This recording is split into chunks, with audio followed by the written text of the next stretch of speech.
We're live. Uh, Hi, everybody in the UK Crime Book Club. I'm here with John Dean for our author chat tonight. He's just going to introduce himself and tell us a little bit about what he writes. John?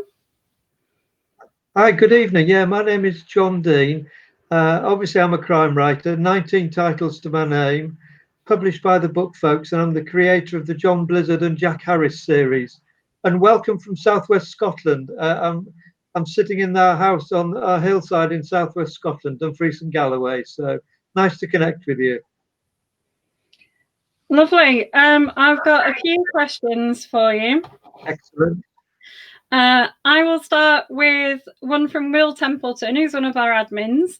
He says, why do you write Brilliant. under different names? Did you write under the two names at the same time or change from one to the other? No, well, I've always written under John Dean. That's been my name. But I have another couple of books that I wrote at a time for the Book Folks, but I was also with another publisher.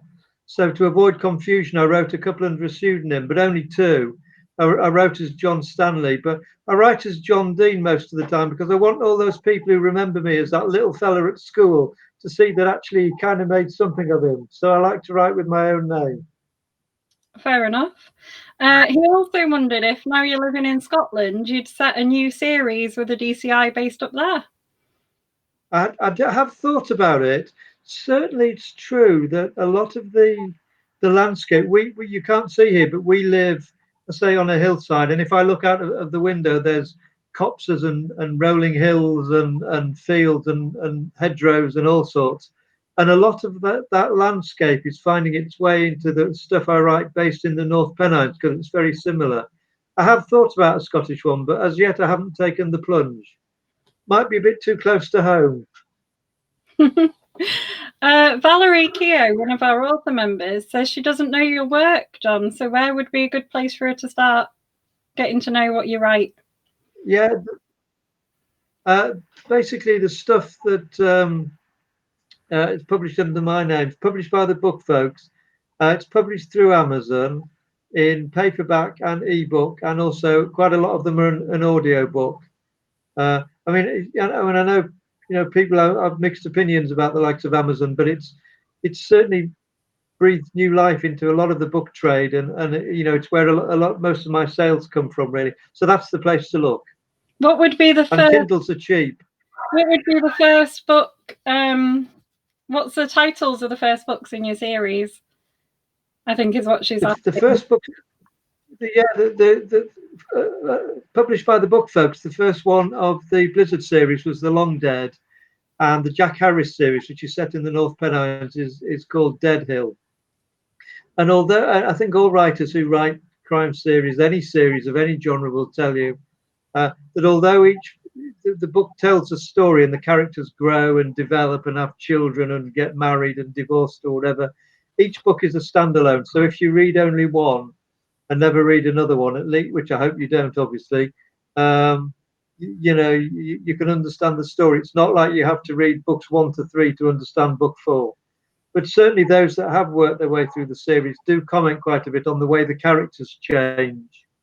And they quite enjoy seeing them develop as people and like I say, get married and have children. And also, it surprises the readers. It surprises me as a writer very often as well.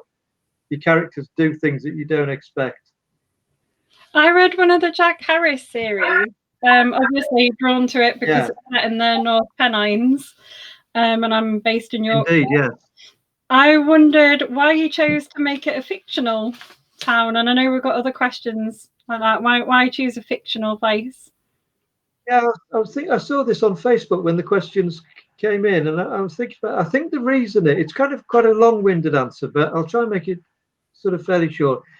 The basic reason is it gives me flexibility. So if I want an industrial estate at the back of the police station, I can do that. Or if I want a mountain, near the town, I can do that. I have all that flexibility. If I'm writing about real towns and real cities, I think you owe it to the reader to be accurate. And that means there's a lot more research to make sure. You might refer to a newsagent in a particular street in a real city. That newsagent may have closed, it may have gone, something else may have taken up, it may have been demolished or whatever. And I learned a big lesson very early on. There was before we moved to Scotland, I lived in Darlington in South Durham, and Michael Elphick had been in a hugely popular television series on Tyne Tees called Boom, and they tried to replicate it with a private detective series called Harry, and it was set in Darlington, and it was Darlington playing Darlington, and his office was, I think, it was the office itself was in Skinnergate, and when the show came out, the first one, there was a huge debate. There was before social media, but there was loads of letters to the paper, etc., complaining that Skinnergate in the Harry shows was a a two-way street, and everybody knows in Darlington that it's a one-way street, as it has been as long as anyone remembers. And I thought, yeah, that kind of distracts from the readers because the readers were spending so much time worrying about the real town, they weren't taking any notice of the plot. So I kind of learned a lesson there. And I learned a lesson as well. Bill Newton was a prolific crime writer. He lived in Darlington and he wrote crime stuff long before the internet. And all his research was done by his wife, Margot. And she was assiduous in her research, did loads of it, and she was absolutely brilliant. But he wrote one book in which a body is thrown into the river. He wrote stuff set in New York. He'd never been to New York, to the best of my knowledge. And he wrote a story in which a body was thrown into a river in New York. And he had it washed up somewhere further down the river. And he got a letter from a reader who said, I'm never going to trust you as a writer again, because I don't know how much you know and how much you get wrong routinely. Because everybody knows that the bodies in New York that go in the river at that point get washed up on the jetty and not where you say. And I thought that's only a small point, but it ruined it for the reader. So I thought it's a long-winded answer. If you've got a fictional city or a fictional town, you can muck around with it and invent stuff as you want, really. And I always look at the Morse things, and there are real Morse characters. There must be heads of houses and heads of university. There must be legal difficulties sometime if he has a real head of house in Oxford killing someone. But anyway. That's a long-winded answer to it. That's why I do it. You ever feel like you lose out though by having a fictional town because you don't have like a town that you can go to and be like, come and meet the author who set the book in this town? Yeah, a little bit. I mean, I've just done a piece for the Trip Fiction website, which basically tells people about the places that inspired writers. And so I wrote about the North Pennines and why it inspires me and where the novel came from and how the geography inspired me. So yes, I guess I do miss out on that a little bit, but it's done now. They're fictional towns and cities, and so be it. Samantha says you've got some great titles. Do you choose your own ones? I wish I could say all the titles are my own sheer inspiration. Quite a lot of them are, but very often Eric, my publisher, will say, no, there's a better title than this one. And it was the case as well with when I was with Robert Hale, which was my first publisher. They know their market, and very often they'll look at it and say, yeah, it may be a good title, but there's a better title here. There's a better title that sells. So not all of them, I'm afraid. Quite a lot of them. And Jason wondered how long it took you to get your first publishing deal. Oh, donkey's years. I mean, I'd been writing novels since I was about 13 on a battered old typewriter and sending them away, etc. And I didn't get my first novel published till I was about, I don't know, 40 or early to mid 40s. So it was a good 30 years of waiting. Overnight sensation. But I think the thing that all writers will tell you is the thing that all writers will tell you is that you just keep trying. It's like a drug. You keep trying, and if you try long enough and hard enough, you'll get there in the end. Particularly the way the publishing industry is opening up with lots of independent publishers, springing out of nowhere. There are great opportunities out there, and I think it's worth, persevering. We've got another question from Valerie Keogh on the stream. She says, is there anything you wouldn't write about? Right. What a good question. It's a tricky one. Possibly, but it is a tricky one. Possibly. I mean, I've written crime novels set in the world of child abuse, because as part of my career as a crime reporter, it was a subject that I covered and felt strongly about. And in terms of a storyline, it was a strong storyline that jumped off the page to me. So probably not. But I don't. I mean, I do want readers to think and perhaps get them being thoughtful about stuff. But I don't particularly want to be particularly controversial. So I don't want to launch into particularly controversial political subjects for the sake of it. But if that's where the story takes me, then that's where we'll go. I think maybe based on your reporting, Samantha Brownlee, another one of our admins, has asked, the murder of Sylvia Likens was truly horrific. Was it difficult to research and then write about it? Sorry, which one? The murder of Sylvia Likens, Likens. I might not be pronouncing it right. She said it was truly horrific. Was it difficult to research and then write about? In terms of the murderers that I come up with, I mean, I do research, and I will research. If I think as a crime reporter, I had a lot of experience of real life crime, and I've always been interested in it anyway. So I'll always research them, but I never set out to create a murder that is based on anything like real life. So every murder I create is fictional, and that allows me as a writer the scope to sort of play around with ideas and themes or whatever. So I'll do a limited amount of research, really. I'll do more research in terms of getting police procedure right, but in terms of the characters I create, they're fictional, really. Partly inspired by people I've encountered in my life, but basically they're fictional. So there's not an awful lot of research goes into people, to be honest. Do you have someone that you consult with on police procedure? There are people that I know, not particularly consult, but people I've learned with over the years, who either are working in the police force or were working in the police force, and doing what writers do best, which is drinking beer and chewing the cud. So I kept really up to date with that, really, because I used to drink with living in Scotland. They're back in Darlington now, but I used to drink with a couple of law enforcement guys, and it was really useful because it would allow me to say, look, I want to create this idea.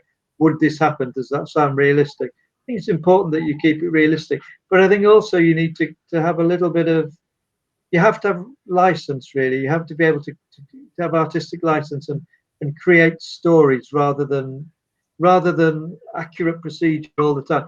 Because if it was accurate procedure all the time, DCIs wouldn't investigate crimes, and detective inspectors are stuck in their office all the time doing the paperwork. So you need some kind of license, I think. But it's useful to be able to talk to people, in all lines of work, just to make sure you've got it right. Writers are like sponge, so whenever you meet anyone, you think that that's a bit of interesting information.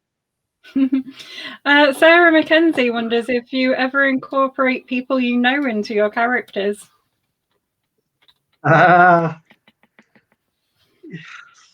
Yes, sort of. Not whole people. I would never lift a whole person, and drop them out of real life and drop them onto the page. I would never do that. But what I would do is make composite characters. So, for instance, if I know someone who's got a particular prejudice, and somebody else who's got a particular way of dressing, and somebody who's got a particular way of dealing with people, I would take that out of real life and mix them up into one human being, really. But I think that that's the way to do it. I do base it very, very loosely on people I know, but only as inspirations. And it might only be a little thing. It might be the way they wear their tie, or the way they walk, or the way they talk. It might just be a small thing, but it sparks the writing process. Has anyone you know ever recognised themselves in any of the characters? No, not yet. But I'm not going to tell them either. I'm certainly not going to tell them. Samantha says, what are your most memorable moments as an author? I think it had to be because I'd been trying for so many years. I'd done the one. I do a lot of creative writing teaching, and the one thing I always say to the people, the writers I teach, is never give up. Keep trying, keep trying, keep trying. Keep sending it off to the publisher. Just keep persevering. I'd broken that law. I had given up, and I saw an article in the about 20 years ago to say that a journalist had got a contract with Robert Hale, and I had a crime novel that I'd never really sent out. So I sent it out and told myself that if that came back, I'd give up writing altogether. I don't think I would have. And you talk about the great moment. The great moments, there were two of them in terms of writing. One of them was the letter that said, "Thank you for the 3 chapters. Can we see the rest?" And the second one was the letter that said, "Yes, we're going to publish." Because that's a dream come true, really. So that's the great moment. But every time a book comes out and you see your name on the cover, there's a little bit of a rush. She says, she also says, do you celebrate each publication day? You must have had quite a few now. Yeah, celebrate. Yes, I mean, it can never become run of the mill because it's something you're proud of, really. But if we don't have a party or whatever, might have a glass of whiskey or something, but nothing riotous. I'd quite like a ditzy book launch, but I'm not sure that'll ever happen.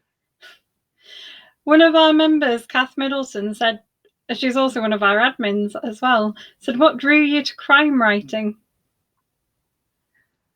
I think it was, well, I know what it was. It was because as a journalist, I gravitated into crime, and increasingly as I went through my career working with various papers around the country, I started to cover crime more and more. I was a crime reporter in Kingston on Hull. And then when I went to work on the news desk of the Northern Echo based in Darlington, my speciality again was crime. So I would deal with a lot of the big crime stories. And I think it was obvious really that when I was looking around for something to write about, it was crime. I mean, I write children's books as well. I've always written children's books, but never had them published. But so I turned to crime, and because there's a massive amount of stuff to write about, and it allows you to investigate characters and ideas and concepts and places and all sorts, really. So crime was a natural one, I think. I write a bit of comedy occasionally, but nobody ever picks it up. Samantha wonders what you're working on at the moment, and has lockdown affected your working life? We were having a chat, weren't we? It's a good question. In your yes, we were. life. Yes. Well, I'm writing the latest Jack Harris one, which was an idea I'd had for a while. So I'm working on that at the moment. Lockdown's interesting because I think writers, I was talking about it with my family the other day, writers are fairly solitary anyway because nobody can write the novel for you. It's not collaborative. If you don't write it, it doesn't happen. And I write down in the garage. My office is in the garage. That's where I was banished to when we moved here. So in terms of my life, in terms of writing, it hasn't changed because I'm still writing the same amount that I was in the garage. And I retired from journalism at the end of March, so I've been able to do that. But what has changed with lockdown, as it has for everyone, is social contact. Going out to meet people, having a cup of coffee. I helped to organise a book week in Kikubu, which is near where I live, every year, and we're supposed to be organising next year's. And we'd be having meetings at this point and talking to writers and booking performers. Haven't been able to do any of that. So, and I think everyone's feeling lockdown, at the moment. It's a sense of isolation. I just want to go out and have a cheese scone and a cup of tea somewhere. And in Scotland, we're not allowed to do that at the moment. I know. I was so happy when the cafe opened. It was exciting. Valerie Keogh wonders, do you have a special place to write, or is it anywhere at all? No, I write in the garage. And it's a purpose-built office. I have to say it's fairly Spartan. It's not. I painted it myself very, very badly. It's very badly painted. And I always write to music. So I have a CD player, and there's an old sofa at the back of the room and a couple of bookshelves. And I just take myself off there and write for sort of 4 or 5 hours a day. Really, the family are quite used to the fact that I'll disappear about 9ish. and then for my lunch, and then do a couple of hours in the afternoon. So, but I tend to finish about. I think you can do too much and take the freshness out of it. So around about mid-afternoon, I tend to knock off, do a bit of gardening, or have a cup of coffee with the family or whatever. Great. Samantha also says, are there any real cases that stuck with you from your journalism days? Any real cases Any real stuck with you from your journalism days? I mean, I covered an awful lot. I mean, I won't go into details. I covered an unsolved child murder, which was very, very, very difficult case to cover, and was probably part of something much bigger. And that stuck with me a long time. And I developed, contacts around that and talked to people and got to know people. But I've covered quite a few murders and arsons and etc. And I covered the not far from here, I covered the Lockerbie air crash, which obviously was a major crime. And I think every time as a reporter you cover something, you're learning something, and it all goes away into that box in your brain, so that when you need an idea, it's there to pull out really. And one of the novels that I wrote actually was based on an unsolved air crash, because I thought that was quite an interesting idea, and the idea that it could have been deliberate when it was down as accidental. So I think you learn from it. But yeah, I mean, I've covered a lot of crime down the years, really. Never get used to it, though. No, I can't imagine you would. Where did your ideas for DCI, Harris, and Blizzard come from? Blizzard, they always say that your first major character is autobiographical, and Blizzard is. Blizzard is what I would like a police officer to be. Now, I know that he's not like a real police officer. I know they wouldn't be able to get away with wearing his tie at half-mast all the time. I know he wouldn't be able to get away with some of the things he says and does, etc. But he's based on my personality, and then dragging on other bits of personality, prejudices, and the like, and tacking it on to make an original person. Harris, I have no idea where Harris came from. The Harris novels came from a sense of place, really. So I really did. I don't know where Harris came from. Although as he developed, it became clear to me that he was based on a real police officer. There is a real Jack Harris walking around, not in terms of character and personality, but in terms of his appearance.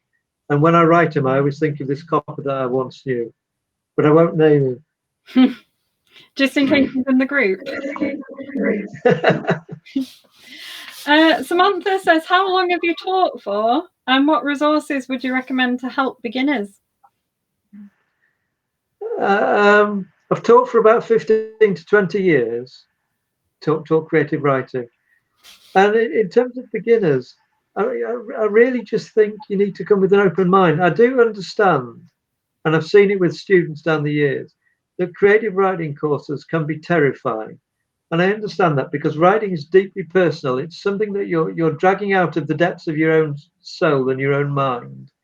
And then you're having to read it in front of a class who may or may not like it. And I know that's frightening, really, but I think the key thing for any beginner is just to come with an open mind and with no preconception. See where it takes you.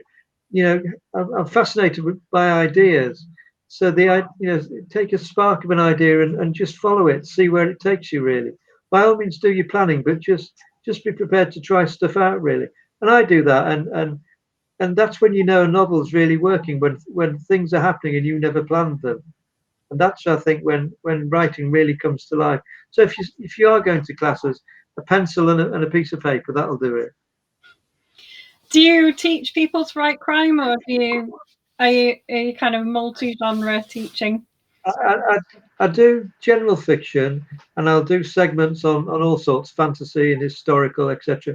But I do crime. I do the odd online crime course as well, really. And the crime courses have tended to be, I mean, I've tended to do workshops as part of festivals over the years, but the crime fiction one I run online, it tends to be one-to-one, done via email. So it's very, very personal and very intense, and very often it's based on, although it's my lesson plan, it's based on the work that people are already writing. So they'll come onto the course actually because they want to work on a novel and have someone help them with it. So that's where a lot of those come from. But yeah, I think one of the things about teaching creative writing, I think, is that you learn by teaching. You learn as well, and I think that's one of the golden rules of writing: is you'll never ever write the perfect novel, but by God, you might get close.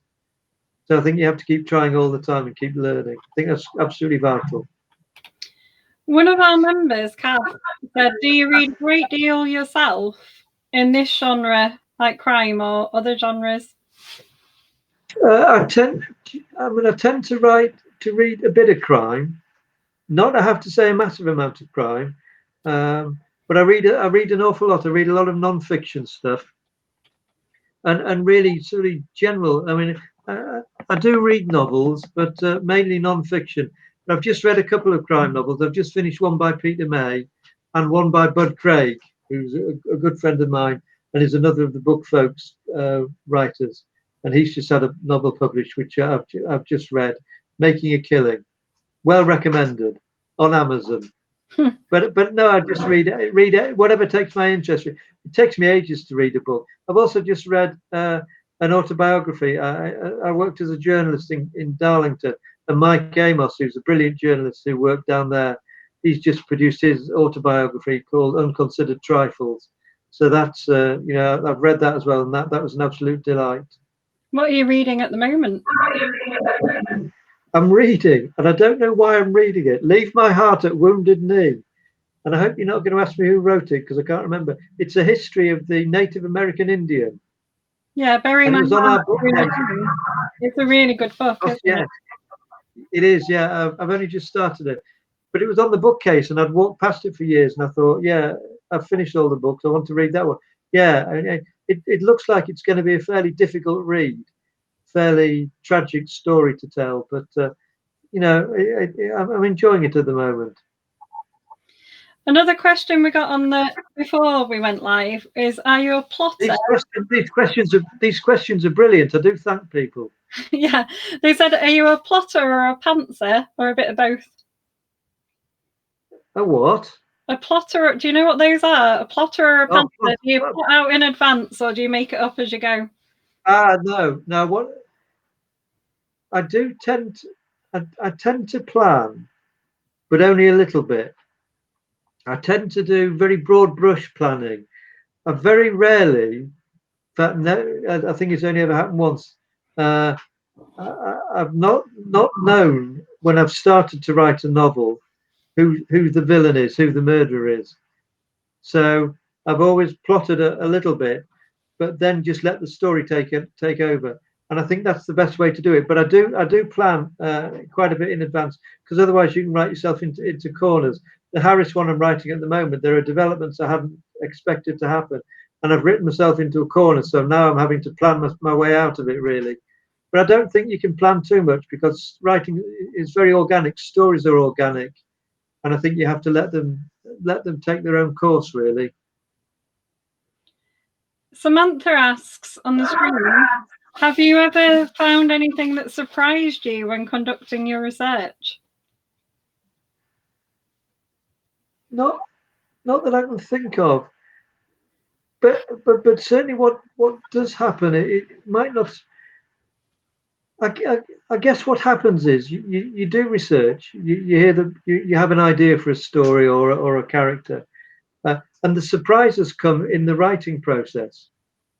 So when you start to put the character on the page and create the character and create the story, then they start doing things that you didn't expect them to do. That's where the surprises come. And I think that's when writing's working, when actually the story is beginning to write itself.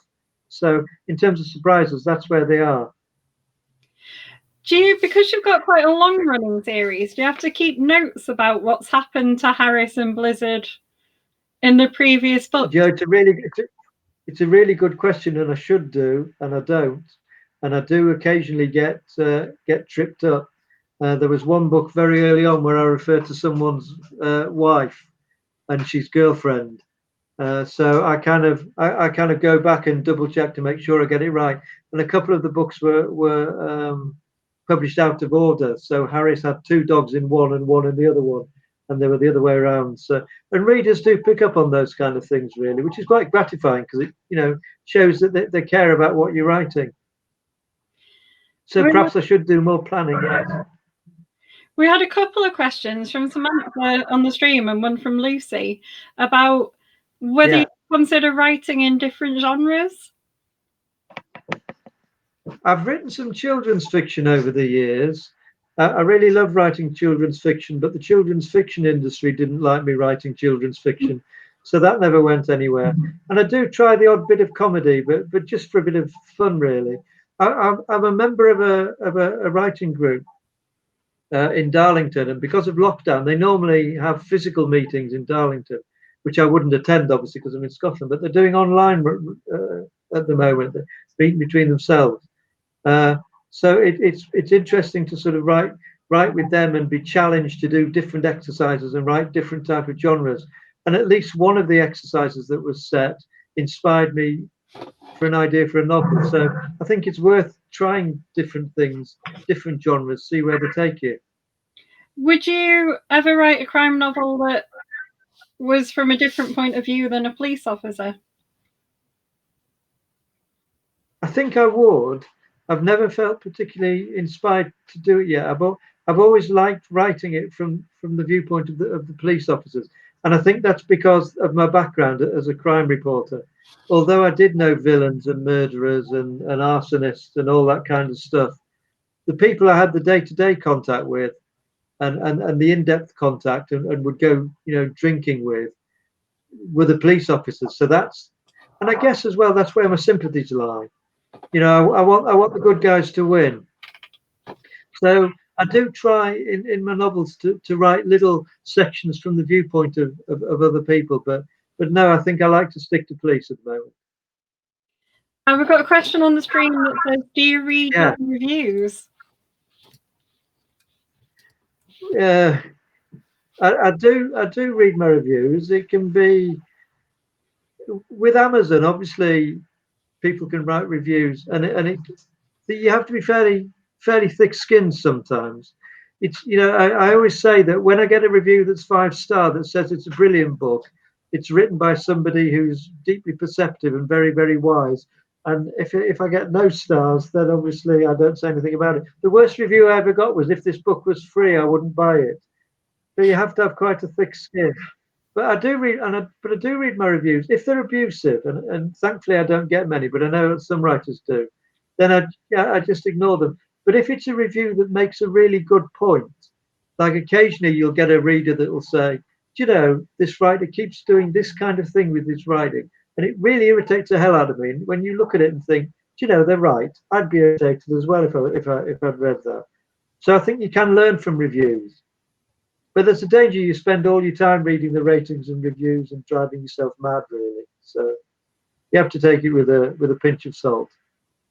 What would you say is the most difficult part of the writing process? That's dead easy. Blank page. When you've got that blank page in front of you, blank page on the computer screen, that's the really difficult thing. Because if you've got something on the page, even if it's rubbish, even if it's typed quickly and not crafted at all, at least you've got something on the page and you can work on it and you can edit it and you can craft it. But the blank page, that's horrible. And I always say that I write quickly, very quickly, and edit very slowly. So I'll sort of bash away at a chapter, knowing that it's rubbish, badly spelled, badly grammatical, sometimes almost just a series of notes and fragments. And then I'll go back and craft it and spend time on it. And that's the bit I love, really. But no, don't like blank pages. I want them to go away. How long does it take you to write? It depends how you're going, really. My publisher would say too long, really. I guess it takes 5 or 6 months to get the whole thing crafted. Well, I've done it quicker. I've done it quicker than that, and I've done it slower than that. And there are some novels which has taken me, a year to write. Really, it depends. Each novel's different, really. but the publisher likes to get them coming out on a regular basis. So I've learned to write quicker. You talked about the fact that you've written children's books. Have you ever been tempted to publish those independently? Did one years ago. It's a long story. We had it was a children's book. I wrote it, I can't remember, 1990, I think. And it was accepted by a little London publishing company. It went bust just before the marketing material went out. And then it got picked up by another big publishing company. I had an agent in those days. And it looked like it was going to be published. And they did major cutbacks, and I was one of them. So we did publish it ourselves, and I used it around schools, but didn't do much with it really. And then I moved on to crime really, and then Blizzard happened, and you know, when you're a writer in everything in life, when these opportunities come along, you grab them. And if people want you to write crime, then write crime if they're prepared to publish them. Samantha says, do you undertake your own marketing? And if so, no, the book folks, well, I do, yes, but the book folks are absolutely brilliant. So they'll do the marketing and newsletters and posts on Facebook. But I think as a writer, you have to put the hard miles in as well. So I do my own Twitter stuff and Facebook as well, and share their blogs. And I do a lot of writing blogs, and on my website I do blogs. And I'm a big believer in that it's not enough for a writer just for every post or every blog they put out to say me, me, me, me. You know, look at me, buy my book. I think you have to be cannier than that. So I write a lot of blogs that try and pass on helpful hints and things I've learned to aspiring writers, without actually mentioning my own books really. But then occasionally, if you drop your own book in, hopefully someone will say, "That's interesting. I'll go and read that." Where do you put those helpful tips? I put them on. I put a lot on my website, which is johndean.ning.com. It's a social media platform, and I'm also as part of the Crime Writers Association and the Crime Readers Association, and they have a Facebook page where I put some of the stuff on there. And occasionally I put stuff on your page as well over the months as well. I shall do more now. Samantha says, have you ever had to do a major rewrite on any of your books? I've never had to do a major rewrite, but sometimes the publisher will come back and say, look, that doesn't work. Or I think, you need to develop that or change that a bit really. So it's not been major rewrites, and the story has remained the same, but sometimes it'll be changing dates or chronologies or whatever. But no, never a major rewrite. And she also wonders what prompted the move from Darlington to Scotland. Myself and my wife, we'd always loved this part of the world, and independently as kids with our respective families, we'd holidayed up here. And then we got to a position in our life when we thought, well, we can go for it really. You never know how much time you've got on this planet. So we went for it. But it's a wonderful part of the world. Very popular with tourists, and hopefully will be again once lockdown is finally eased. But we live surrounded by, as I mentioned, hills and copses and fields and all sorts, and I always wanted to live somewhere where you could go out of the back door and hear sheep, and we can do that, so that'll do me. Where are you from originally? I was born in Derby, and my dad was a librarian. I was brought up surrounded by books. Dad was a librarian, so we moved around the country with him, and then ended up in Darlington, and then I moved all over the country as a journalist before I came back to Darlington. And then made the move to Scotland. Yeah, you mentioned being based in Hull for a while. Yeah, I worked on a couple of papers in Hull. Crime Reporter Crime Reporter both times actually. Fairly short periods both. I love Hull. It's my favourite English city. I love the River Humber. I think the River Humber is the finest river probably in the world. Possibly not as good as the Amazon. Might be too big a claim, but I absolutely love Hull. I think it's got a feel about it. And the second time I was there, we worked for a newspaper that had just been set up. We were a small team, set up our own newspaper, and we used to deliver it. It was a weekly on a Saturday morning, and I got to know the streets and the terraced houses and the old Victorian terraces and all that kind of stuff. So I completely fell in love with Hull. I'm quite partial to Hull. I'm married to someone from there. So excellent. Well, it's a brilliant city. It is a brilliant. It's one of those places you only go to Hull if you're going to Hull, but it's worth the journey. Very much so. Sarah Mackenzie, you might have actually touched on this because you said your dad was a librarian. Wondered if you were a big reader when you were younger. We were. So Dad was a librarian. Mum went on later in life to be a poet, but she was a big reader. And I was really lucky. At my primary school, I had a teacher called Judith Kent, who encouraged writing. She encouraged the children in her classes to be creative and write books and stories, etc. And when I went on to comprehensive school, there was a guy called Tom Cowley, who was an English teacher, and he was the same. He encouraged creativity, really. And I think that's really difficult for secondary school teachers because they're under so much pressure with league tables and GCSEs and all that kind of stuff. So it's difficult for them to find time for the creativity.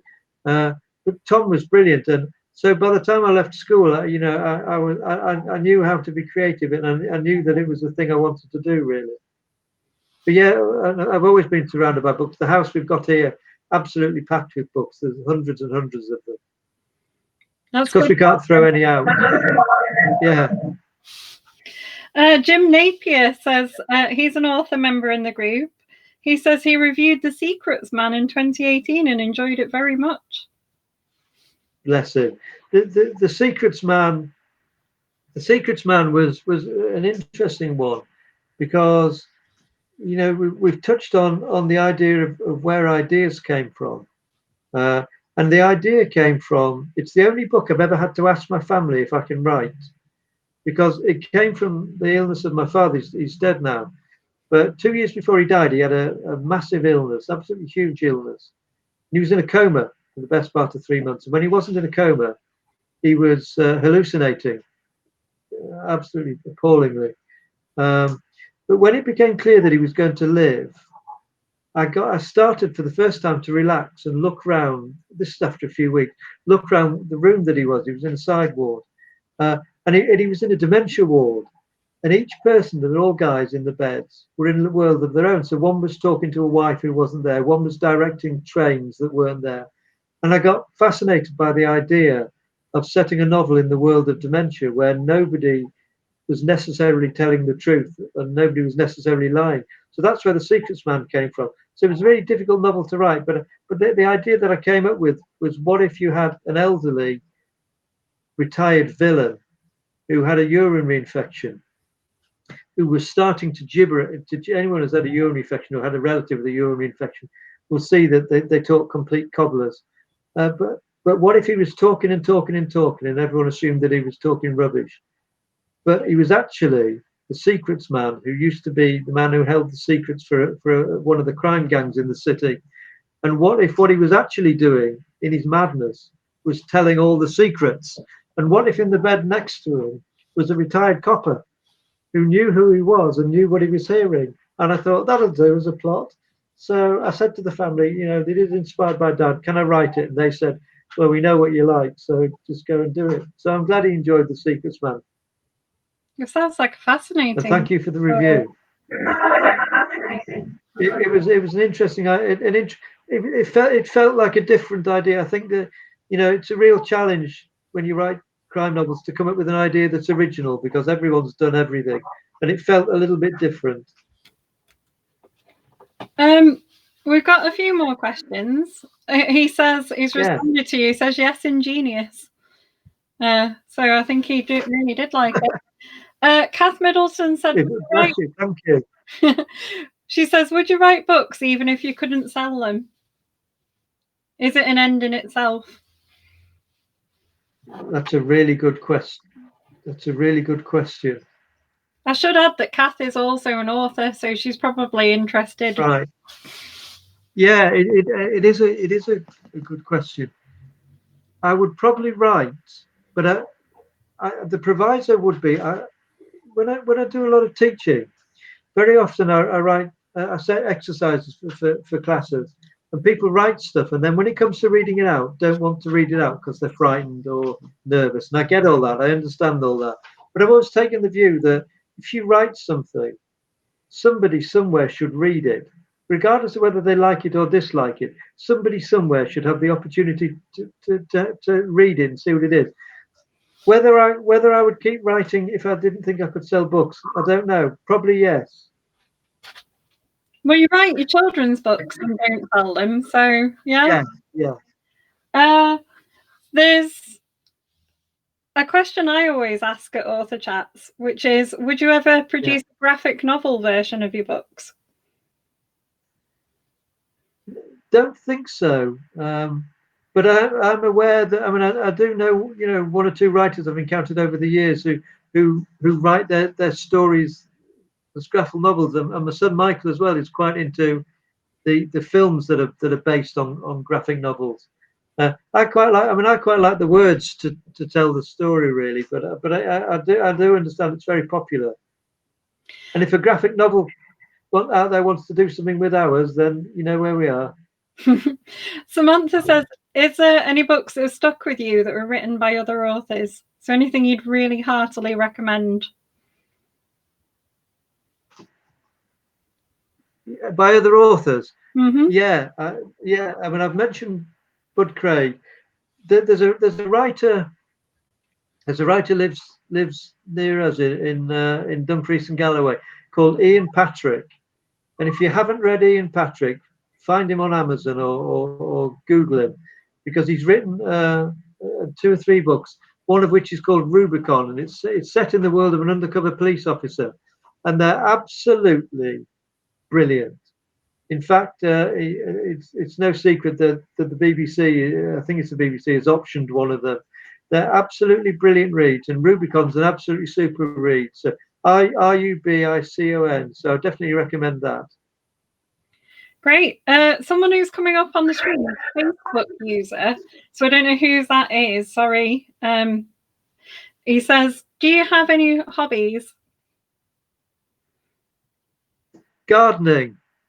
Yeah, we've got a garden that's most of which is wild and unkempt, and we're trying to tame at the moment.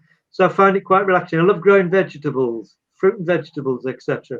So I like doing that, and walking the dog. That's a bit of a hobby as well.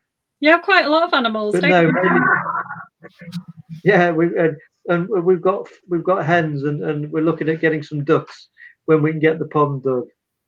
But we live on a very rocky site, so it's difficult to dig the pond, but we'll get some hens in time. But gardening, I love gardening. Lovely. Do you want to tell people about all the other animals that you have? So you've got some cats as well, haven't you? We've got 5 cats, all of whom are rescue cats. We've got a dog and a load of tropical fish and a load of hens, which do we kind of have to put them in the pen fairly early because we have quite a few foxes on where we live, and the foxes do take the hens around about tea time. So our hens go into the pen fairly early just to keep them safe, really. But it's just a hobby. It's good for eggs. I can imagine. Jason Kelly said, "We won some awards for journalism." Do you want to tell us about some of the awards you won for your journalism? I did a long time ago. I won. There was something called they're still going, I believe, the Tom Cordner Awards for Northeast Journalism, and I won a number of things there. I won the Hard News Award because I covered when I was working in the Northeast. We went down and we covered the Kegworth air crash in Leicestershire, and I won a couple of freelance ones. And I used to do a lot of environmental reporting for the newspapers and magazines, and I won a couple of environment journalism awards. And indeed, that's part of where Jack Harris came from, because I was fascinated in subject of wildlife crime. And those who've read the Harris novels will know that he's a part-time wildlife liaison officer. So I like to get a bit of wildlife in there as well. But a long, long time ago. Someone else on the stream has asked, are you planning to write any standalone novels? Not at the moment, no. I mean, I guess I'd quite like to. I mean, the thing is, we've got Blizzard and Harris going quite nicely, and I think I would probably write standalone novels only when I felt I'd taken the characters as far as I could go.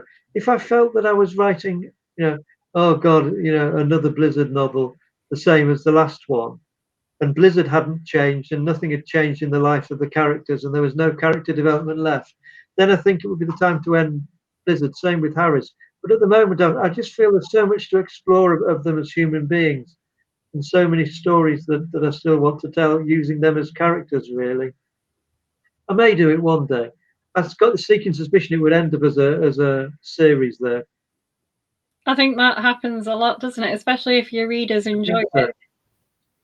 Yeah, I think so. It's a secret. I mean, you've got the Secrets Man that's standalone, is it? No, that's Blizzard, John Blizzard one. Yeah.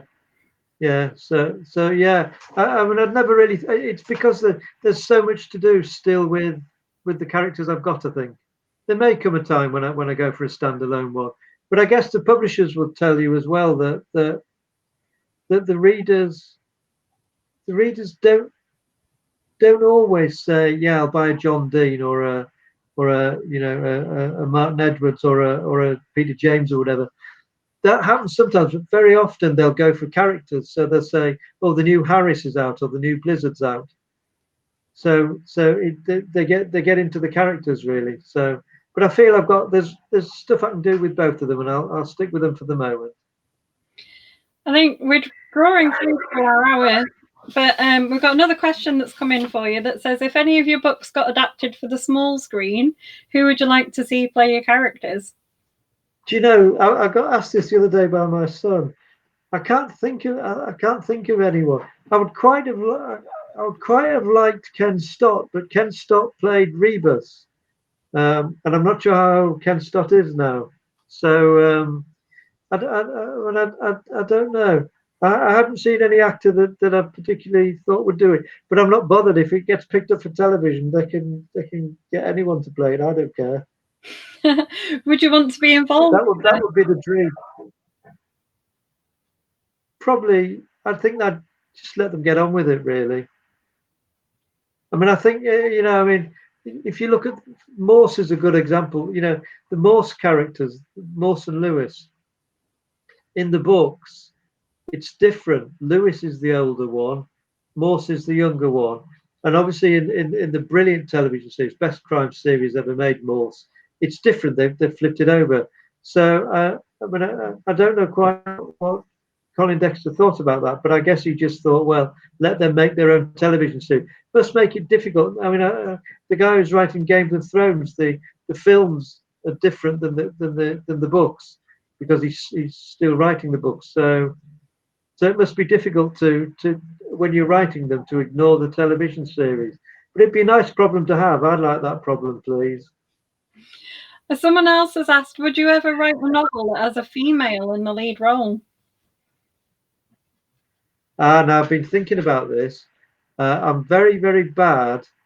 I'm trying to put it right. I'm very, very bad at writing female characters in the sense that there haven't been enough of them. And I think it's because as a crime reporter in years gone past, I was working in a very male-driven environment, and police forces were very male-driven, and that's changing. And the glass ceiling has been broken, and now we've got Cressida Dick and senior officers leading big crime teams, etc. So I'm trying to put more female officers and more female people, characters, into my novels, really, because I think that's been one of my failings, and it means they're slightly unbalanced. So I'm working hard on that, really. That's really interesting. So you're looking at building more female characters in. Would you ever be tempted to sort of start a new series with a lead female, or maybe give Harris or Blizzard a female sidekick? Yeah, I think probably more likely the latter. I'm not sure as a writer I would have the ability to I do know blokes who write female characters and write them very well, but Craig's done it over the years. I don't know whether I feel confident enough writing that, but perhaps that'd be a good thing. Perhaps it would take me out of my comfort zone and shake me up a little bit. It's certainly something I'll consider, but certainly I'm trying to put more female characters in key roles in the novels and in key roles in the police services that I'm writing about. I think that's important, really, because I think the books are lacking if they don't have strong female characters. I think the books are lacking something, because female characters bring different perspectives, different priorities, different ways of viewing things, really. And when I do create female characters, I quite enjoy playing around with those ideas. Right, we've only got a few minutes left of our chat, so do you want to just remind people about your main series is, and like the title names, where they can get them, things like that? Yeah, the two series, they're both published by the Book Folks. There's the Blizzard series. The latest one is The Latchman. Go that way. Yeah, that's it. Got it. Which has just come out. And the latest Harris one was called The Killing Line, that came out at the start of the year. And if you look on my name on Amazon, you'll find them. And there's a couple under the John Stanley pseudonym as well, Danny Radford, that I wrote as an experiment, and we haven't really gone back to it really. But they're all up there. Would you ever go back to Danny Radford? I'd like to. I'd quite like to. We haven't sort of discussed it yet. I think there's a possibility they're quite different. They're in a sort of almost comic-y, dark black kind of world, really. And I was playing around with things and experimenting with things and trying stuff out, really. So I'd quite like to go back and try that. Great. Well, can I say as well, thank you to all the.